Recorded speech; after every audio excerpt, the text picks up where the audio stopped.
भाग तेज। तुझसे प्यार, बस यही सही किया, बाकी सब कुछ गलत। मेरे पास सजा और प्रायश्चित के अलावा कोई ऑप्शन नहीं है, लेकिन तेरे से प्यार करूंगा हमेशा। तू याद आएगी, कहते हुए आंसू की एक बूंद लुढ़की, जिसे पहुंचते हुए वो बोला, यहाँ से दूर खुश रहना। इतना बुरा हूँ कि भगवान मेरी सुनेगा नहीं, फिर भी तेरे लिए दुआ करूंगा।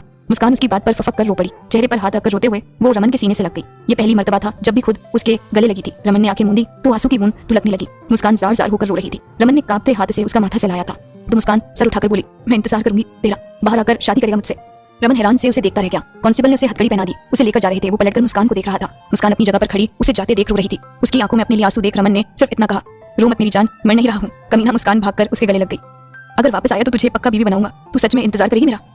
तुझसे शादी करनी है ना? इंतजार तो करूंगी। मुस्कान कहते हुए उससे दूर हुई। भरी नजरों से वो रमन को जाता देखती रह गई। सबको जीप में भर दिया गया। जीप आगे बढ़ गई पर मुस्कान आंखों में आंसू लिए उसे देखती रही जब तक जीप ओझल ना हो गई। तूने मिटा दी क्यों वो लकीरें जिनमें इश्क की थी तकदीरें?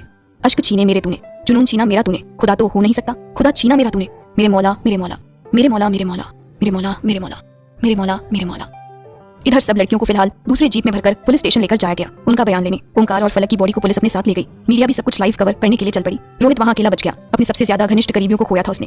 पूरी ताकत से वो चीख पड़ा। फूट फूट कर काफी देर वो रोता रहा। फिर आंसू पहुंचकर पुलिस स्टेशन गया। कुछ फॉर्मेलिटी के बाद ओंकार और फलक की बॉडी उसे सौंप दी गई। उसने ओंकार के परिवार को सूचित कर दिया। ओंकार की सौतेली मां को कोई खास फर्क नहीं पड़ा पर उसके पिता तुरंत आगरा के लिए निकल गए। उसका भाई और सौतेली बहन भी साथ आए थे। पिता को बेटे का मुंह था, वो रो रहे थे। सौतेली बहन को हमेशा ओंकार ने लाड किया है, उसका भी रो रो कर बुरा हाल था। भाई दोनों को संभाल रहा था। इधर रोहित अंतिम क्रिया की तैयारी करवा रहा था। उसकी पत्नी स्वाति सब कुछ जानकर मायके से वापस आ गई थी। वो जानती थी फलक और ओंकार रोहित के लिए क्या मायने रखते थे। रोहित को अभी उसकी जरूरत थी। सारी तैयारियां हो गई थी, बस ओंकार के परिवार का इंतजार था। स्वाति को देख रोहित ने जितनी हिम्मत बांधी थी सब टूट सी गई थी। वो स्वाति के गोद में सर रखकर काफी देर तक रोता रहा। स्वाति भी रो रही थी पर रोहित को संभालने के लिए खुद को संभाल लिया था उसने। शायद इसीलिए पत्नी को सुख दुख का साथी कहते हैं।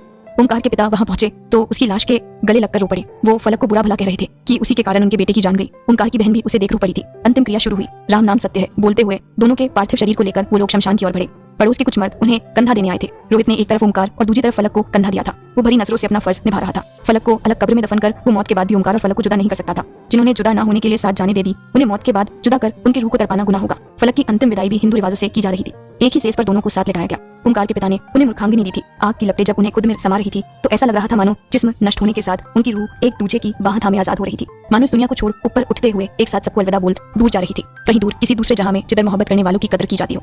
रोहित आसमान की ओर देख रहा था। उसकी नम आंखें उस ओर देखते हुए मुस्कुराई। शायद उन दोनों आशिकों को साथ दुनिया छोड़ते देख रहा था वो।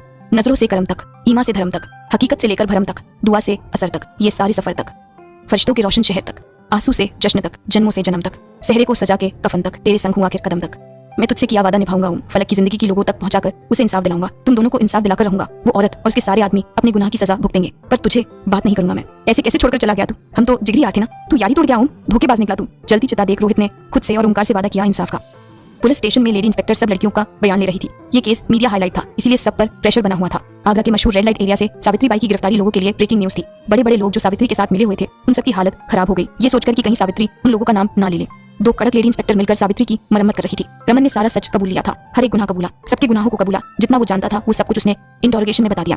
बड़े बड़े नामचीन लोग जुड़े थे इससे और वो लोग सावित्री की गिरफ्तारी से फड़फड़ा रहे थे। उनके गले में फांसी का फंदा लटका था, इसीलिए वो लोग एड़ी चोटी का जोड़ लगा रहे थे सावित्री को छुड़ाने में। सारी लड़कियों का बयान लेकर उन्हें एक एनजीओ में भेज दिया गया जहां वो लोग आगे की जिंदगी जी सके। जिनका अपना परिवार था उनके परिवार को बुलाकर उनकी बच्ची सौंप दी गई। कुछ को उसके खुद के परिवार ने अपनाने से इनकार कर दिया तो वो लोग एनजीओ में ही रह गई। वो एनजीओ उन जैसी बेसहारा लड़कियों को सम्मानजनक काम देता है, नई जिंदगी देता है। लड़कियां तो बच गई थी उस दलदल से, मगर फलक और ओंकार के दोषी अब तक सलामत थे।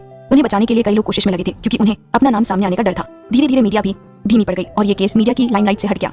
ये वो मौका था जब सावित्री और उसके आदमियों को कुछ बड़े लोगों ने अपने पावर के दम पर रिहा करवा लिया। रोहित को पता चला तो उसका खून खौल उठा। बुक के जरिए फलक की कहानी छपकर आने में अभी वक्त लगता, इसीलिए उसने फलक की कहानी जो कि फलक के उन पन्नों में लिखी दास्तान के साथ साथ उसकी जिंदगी का वो अफसाना थी जो उसके और ओंकार के दरमियान गुजरा, जो शुरू से अंत तक शब्दों के रूप में रोहित ने उतारा था, उसे इंटरनेट पर डाल दिया। 1 से 2, 2 से 10, 10 से 100 फलक की कहानी आगे बढ़ती गई। फलक की जिंदगी से रूबरू होकर लोगों ने दिल से उसके लिए, उस जैसी लड़कियों के लिए और ओंकार के लिए संवेदना बढ़ गई। सावित्री बाई और बाकियों के खिलाफ आंदोलन हुआ। लोग पुलिस प्रशासन से न्याय की मांग करने लगे। लोगों के बीच फलक को न्याय दिलवाने की मांग बढ़ती जा रही थी। प्रशासन और पुलिस के खिलाफ मोर्चा निकाला जाने लगा जिसमें रोहित और स्वाति भी शामिल थे। जन आक्रोश ने मीडिया का ध्यान खींच लिया था। ये मुद्दा एक बार फिर से लोगों के बीच चर्चित हो चुका था। ओंकार ने सही कहा था कि अगर जनता और मीडिया सही के साथ खड़ी हो जाए तो दोषी ज्यादा देर आजाद रह नहीं पाएगा। कुछ ईमानदार और कड़क ऑफिसर्स की टीम बनाई गई और सख्ती से कार्रवाई हुई। फलक के गांव जाकर उसके बहनोई हामिद को दबोचा गया। जब फलक की बाजी को उसके बारे में पता चला तो उनका तो कलेजा ही फट पड़ा। उन्हें आगरा से लौटकर हामिद ने यही बताया था कि फलक ने अपने किसी आशिक को बुला रखा था वहाँ और उसके साथ भाग गई। उन्होंने गुस्से से हामिद को 4 थप्पड़ जड़ दिए और कोर्ट से तलाक की मांग की। हामिद को कायदे से तोड़ा गया तो उसने सब कुछ कबूल कर लिया और उसके जरिए आसिम और उसके साथियों को पकड़ लिया गया। रमन, मुस्कान और बाकी जो लड़कियां जबरदस्ती वेश्यावृत्ति में लाई गई थी, उनके बयान पर सावित्री और उसके सारे आदमियों को दोबारा अरेस्ट कर लिया गया। हफ्ते भर उन लोगों की कड़ी ठुकाई हुई तो आखिर में हर वो नाम सामने आया जो उस धंधे से जुड़ा था। पुलिस टीम ने हर एक को धर दबोचा, सबके खिलाफ कार्रवाई शुरू हुई। हर एक दोषी की गिरफ्तारी पर रोहित स्वाति के साथ कब्रिस्तान जाता था, जहां उसने फलक और ओंकार के मथुरा वाले आशियाने से उनकी नीची चीजों को लाकर दफनाया था। उस कब्र पर फूल चढ़ाते दोनों और रोहित वहां बैठकर ऐसे सब कुछ बताता मानो अपने ओम से बात कर रहा हो। सुकून मिलता था उसे वहां आकर, क्योंकि वहां उसका ओम ना सही ओंकार की चीजें दफन थी। कोर्ट की हियरिंग एक के बाद एक होती गई, हर बार नई तारीख मिलती थी। आखिर बहुत से बड़े बड़े नामी लोग जुड़े थे इस केस से। यूं ही नहीं कहा जाता कि पैसा बोलता है, उनका पैसा ही तो बोलता था, तभी तो हर बात उनके खिलाफ फैसले की बजाय नई तारीख आती थी। फलक और ओंकार की मौत को 6 महीने बीत गए और आज आखिर वो दिन आ ही गया जिसका सबको इंतजार था। आज कोर्ट में नई तारीख, नई फैसला सुनाया गया था। सावित्री और सूर्या को फलक, ओंकार और उनके अजन्मे बच्चे के कत्ल और बलजोरी वेश्यावृत्ति करवाने के जुर्म में 5 साल की कड़ी यातना और पीड़ा भरा कारावास और उसके बाद फांसी की सजा सुनाई गई। बाकी आदमियों को आजीवन कारावास की सजा मिली। वहीं आसिम और आमिद को अगले महीने के 20 तारीख को फांसी की सजा सुनाई गई। जितने भी नामचीन लोगों का नाम इस केस से जुड़ा था, उन सब पर सख्ती से कार्रवाई करने के लिए एक कमेटी बिठाई गई, क्योंकि रमन ने खुद सब कुछ कबूला था। पुलिस के सामने उस दिन जब छापेमारी हुई तब कैद की गई लड़कियों के बारे में सच बताया। उन्हें आजाद करने में पुलिस की मदद करने के साथ इंटेरोगेशन में काफी कुछ मदद किया, इसीलिए उसे कुछ रियायत मिली थी। उसे 8 साल की जेल हुई थी। मुस्कान उससे मिलने आई थी उस दिन जब उसे जेल लेकर जाया जा रहा था। उसके गले लगकर उसने रमन का माथा चूमकर कहा था कि वो 8 साल उसका इंतजार करेगी। मुस्कान के व्याप्त में गलत राह पर चल रहे रमन ने प्रायश्चित करके सही राह की ओर कदम बढ़ाया था। जिन लड़कियों से बलजोरी वेश्यावृत्ति करवाई गई, उन्हें एक नई जिंदगी की शुरुआत करने के लिए सरकार से कुछ रकम मिलेगी। साथ ही उनकी काबिलियत अनुसार काम कोर्ट के इस फैसले ने सबके चेहरे पर मुस्कान बिखेर दी। उस दिन रोहित ने चैन की सांस ली थी। आखिर उसने फलक और ओंकार को इंसाफ दिलवा ही दिया।